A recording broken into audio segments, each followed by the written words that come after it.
వస్తున్నా వస్తున్నా వస్తున్నా. తలుపులు బాత్తుడు వినపట్లా? ఏదో లోకంలో ఉండి ఏదో లోకంలో రఫ్ ఆడించేస్తానేమనుకున్నావు? భోజనం చేసావా? ఇంకా పడుకోలేదే? నువ్వు వస్తావని. నేను వస్తానని అర్ధరాత్రి వరకు నా కోసం ఎదురు చూస్తుంటే నీ ఆరోగ్యం ఏమైపోతుంది? పడుకో. ఏమిటా చూపు? పడుకో.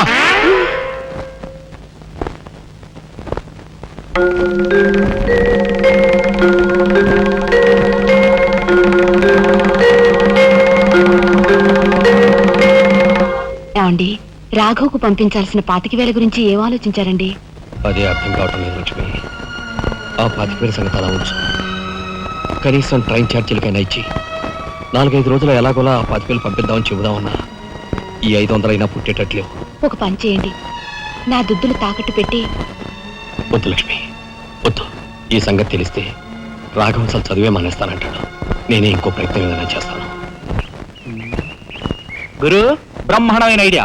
ఈ డొక్కు కెమెరా అమ్మేస్తే కనీసం 200 రావచ్చు. నేను 10th క్లాస్ పాస్ అయినప్పుడు మా నాన్నగారు కొనిచ్చిన వాచ్ ఇది. ఇది అమ్మితే 100 గ్యారెంటీ. ఈ కళ్ళజోడు ఉంట్రా, ఇవన్నీ అమ్మగా వచ్చిన డబ్బుతో కనీసం మా అన్నని ఈ రాష్ట్రంలో దాటించలేం. ఇంకా 5 రాష్ట్రాలు దాటాలతాను. అదేంటి చూడండిరా. 2,000కి 1 రూపాయి తక్కువ అయితే కెట్టదురంటే జిడ్డులో పట్టుకుంటారు. అయ్యో, ఏం జెంట్లమన్ గారు, ఏంటి గొడవ? ఏం లేదు బాబు, మా ఇంట్లో అద్దెకున్న మనిషిని ఖాళీ చేయించి పెట్టవయ్యా అన్న. కాస్త రవిడేజం చేసి దానికి 2,000 అడిగాడు. కొంచెం తగ్గించుకోవయ్యా అన్నాను. చాచి లంపకాయ కొట్టాడు. ఇదిగో మధ్య బేరం, 1000 రూపాయలు ఇస్తావా? నీ ఇల్లు ఖాళీ చేయించి పెడతాం. 1000 రూపాయల? అయితే పదండి. ఏంటి పదండి, అవన్నీ మా వల్ల కాదు, మా గురువు వల్లే అవుద్ది. అడ్డుగో. నమస్కారం గురువు గారు. 1000 రూపాయలకు మంచి బేరం ఒప్పుకున్నాం గురు. నువ్వు కొంచెం రౌడీజం చేసి ఇల్లు ఖాళీ చేసి పెట్టాలి. రౌడీజం చేసి పెట్టాలా?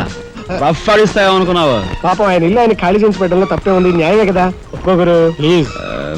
అంతేనంటావా? సరే బాబు, ఒక మాట, అది సామాన్యురాలు కాదండి. రాలు అంటున్నాడు. కొంప తీసి ఆడదా? అవునండి. ఆడదాని మీద నా ప్రతాపం చూపించడమా? సిగ్గులేదు.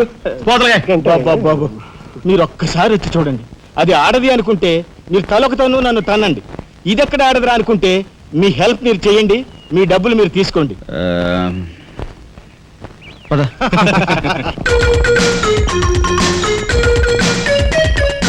ఇదేనండి ఇల్లు. చెప్పానుగా, వెళ్ళు. తప్పదంటారా? మరేం భయం లేదు, వెళ్ళు. రండి.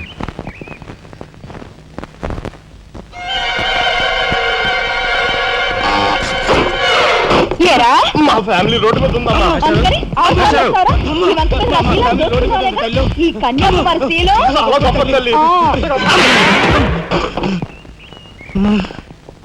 అయ్యా, అమ్మా, వద్దు వద్దు అన్నాను. వెళ్ళు అన్నారు. తీరా లోపలికి వెళ్ళి చూస్తే అది మాత్రం ఆడదు కాదండి బాబు.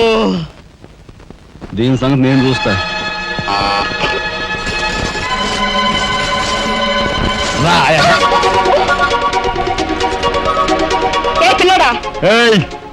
నా చేయి పట్టుకుని బజార్కి లాగేంత మగాడువా నువ్వు? ఎంత ధైర్యం నిన్ను! చేయి చూసావు ఎంత రఫ్ ఉందా? నాతో పెట్టుకోకు, రఫ్ ఆడించేస్తా. నువ్వు నాతో పెట్టుకోకు, నీ పని చెప్తాను. సూరమ్మత, అప్పాయమ్మ, వెంకాయమ్మ, సీతమ్మత. పొడుస్తా. పీకు, నీ బోర్డు పీకు. ఈ కత్తి ముయ్. పొడుస్తా. బోర్డు పీకో. కత్తి ముయ్. బోర్డు పీకో. రాయ్, మీరు లోపలికి దీని తాలూకా ఏది దొరుకుతా తీసి బయటపడండి. హలో మేడం, ఒక్క ఫోటో. Just wait. గొంతు పొడుస్తా. పోదలే పీకో.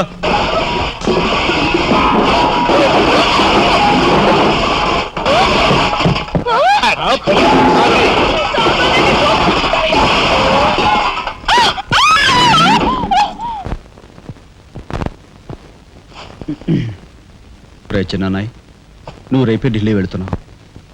వారం తర్వాత ఆ 25,000 నీకు అన్నయ్య పంపిస్తాడు. ఇదిగో నీ ప్రయాణపు ఖర్చులు 500. ఏంటి అన్నయ్య ఏమన్నాడా? అన్నయ్య ఆజ్ఞ అనుకో, నా రిక్వెస్ట్ అనుకో. ఇస్తున్నాను, తీసుకో. ఈ డబ్బు నీకెక్కడిది? యక్ష ప్రశ్న వెయ్యొద్దు.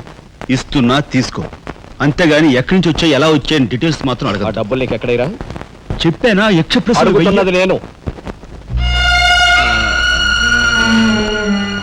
ఎక్కడదా ఈ డబ్బు నీకు? అన్నయ్య కూక్ చిక్కు చిక్కు. అదే ఈ డబ్బు ఎక్కడదా నీకన్నా అడుగుతున్నాను.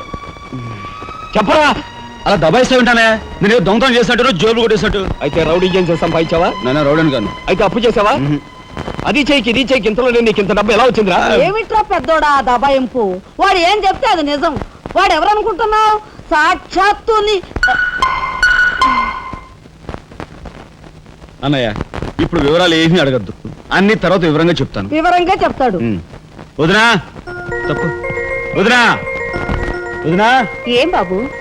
ఇదిగో వదినా, అన్నయ్య కోరిక ప్రకారం నీకు పట్టు చీర, బంగారు నగలు.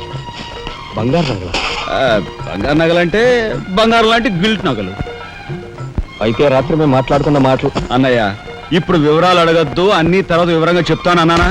ఇప్పుడు వివరాలు ఏం అడగద్దు, తర్వాత అన్ని వివరంగా చెప్తాను అన్నాడా? ఆ వివరాలు నేను చెప్తాను. అమ్మని ఇది ఇంటి దాకా వస్తుందని తెలిస్తే అక్కడే నరికి పాతేసేవాడిని.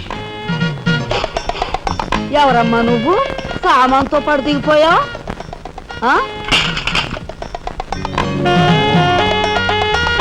రావే రఫ్ పడతా. Excuse me.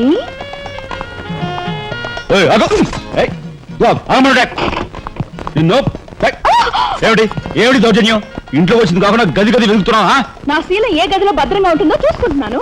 నీ శీలం ఆ కోట్ చేజులంత రఫ్ ఉందో రఫ్ పాడించేస్తా. కొట్టుయా కొట్టు. నీతో రఫ్ ఆడించుకోవడానికి వచ్చాను. కొట్టు. లేదు నాకు.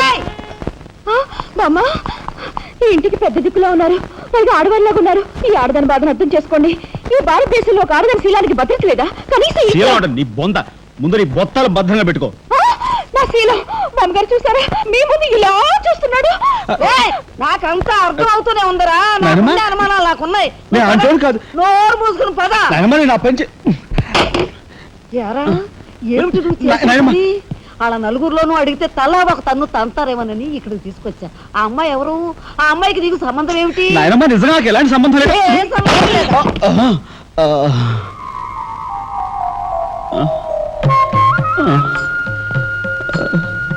శబరి ఏం జరిగింది? అయ్యో దేవుడు, నువ్వు వచ్చావా? అవును శబరి, నా శబరి ఆవేశం చూసి ఏం జరుగుంటుందా అని వచ్చాను. ఏం జరిగింది? ఇంకా ఆవేశం ఏమిటయ్యా? నీ అంశతో పుట్టిన నీ మనవడు ఏం చేశాడో చూడు.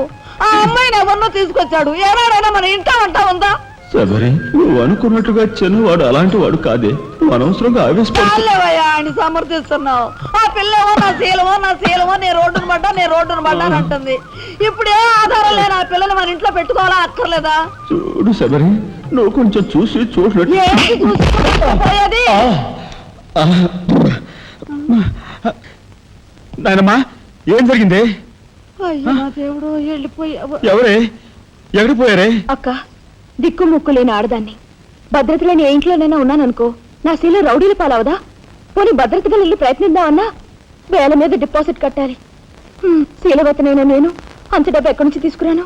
నేను ఆ అమ్మాయి విషయంలో ఒక నిర్ణయానికి వచ్చాను. నువ్వు నాకు అడ్డు పడ్డావో నా మీద ఒట్టి. నాయనమ్మా నీకు అనుకూలమైన ఇల్లు దొరికే వరకు నువ్వు ఇక్కడే ఉండమ్మా. నిజమండి? అవునమ్మా, నువ్వు ఇక్కడే ఉండు. బామ్మ, తప్పుకోండి చిన్న బాబు గారు. బామ్మ, మీరైనా నా బాధను అర్థం చేసుకున్నారు. నా రూమ్ ఎక్కడా? రైటా లెఫ్టా? రైటే, బాత్రూమ్ ఉంది, వెళ్ళు. ఎవరు మీరా? ఇటు వెళ్ళమ్మా. థ్యాంక్స్ బామ్మ. తర్వాత చూసుకుంటా. రఫ్ పడతా. ఏమిట్రా వేలు చూపిస్తున్నా? ఒకవేళ అదే మొత్తం 5,000 చూపించి ఇక్కడే ఉండు అంటున్నాను. ఏమిట్రా ఏం మీ జరిగింది? ఫ్రెండ్స్ అందరినీ పోలీసులు వ్యాన్లో ఎక్కించుకొని తీసుకెళ్తున్నారు.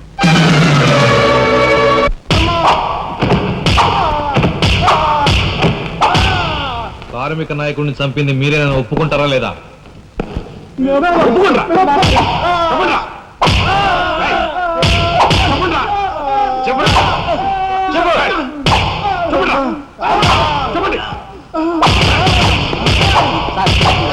సార్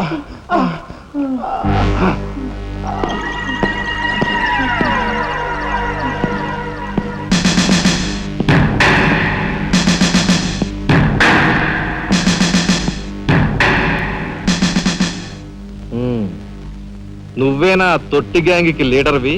తొట్టి గ్యాంగ్ కాదు, అనుకుంటే ప్రాణాలు తోడే గ్యాంగ్. ప్రాణాలు తోడే గ్యాంగ్. అందుకే ఆ కార్మిక నాయకుడు ప్రాణాలు తోడేశారు. అవునా? ఏమిటి? మర్యాదగా నేరం ఒప్పుకో, లేకపోతే మేమేం చేస్తాం మాకే తెలియదు. మీకే తెలీదా? పాపం ఆయనకే తెలీదంట. రేయ్! ఏమిట్రా వెటకారం ఉండేలా ఉంది. మర్యాద రాగి అని నోరు పారేసుకున్నావో చెయ్యి చూడు ఎంత రఫ్గా ఉంది. Rough పాడించేస్తాను. You rascal! You bloody... You bloody... You shut up!